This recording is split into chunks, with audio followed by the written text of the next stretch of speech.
So one of the big misconceptions of a facelift is, does a facelift means you lift the whole face? And kind of thinking about it, that actually should be the case. But the reality is we have the forehead, which is its own zone, called a forehead lift or a brow lift. We have the eyes, which are kind of their own little entity, technically called a blepharoplasty or an eye tuck.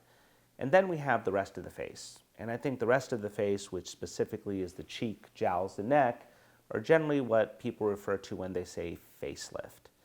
And maybe a little bit more nomenclature to let patients figure out what all the jabber is out there about lifting. Generally lifting the cheek, just this area alone, is known as a cheek lift or a mid-face lift. Sometimes just lifting the jowl alone through a very limited incision around the ear is called a lunchtime lift, or there's a ton of variations of this, which are all marketing terms, but essentially it's a very minimal procedure, sometimes just done under local anesthetic, where they just give you a little pull like this, and just really specifically helps this area.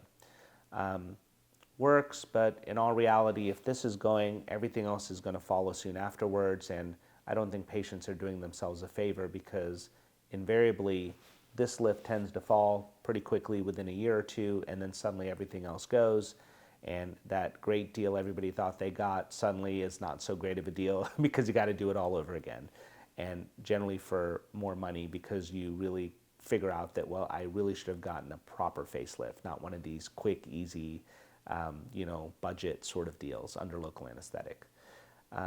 But I think for the most part, again, understanding what the differences are, that a facelift generally means a lower facelift. I think that's important in, figuring out where you want to go, what you want to do, and how much money you want to invest when you try to get a lifting procedure done.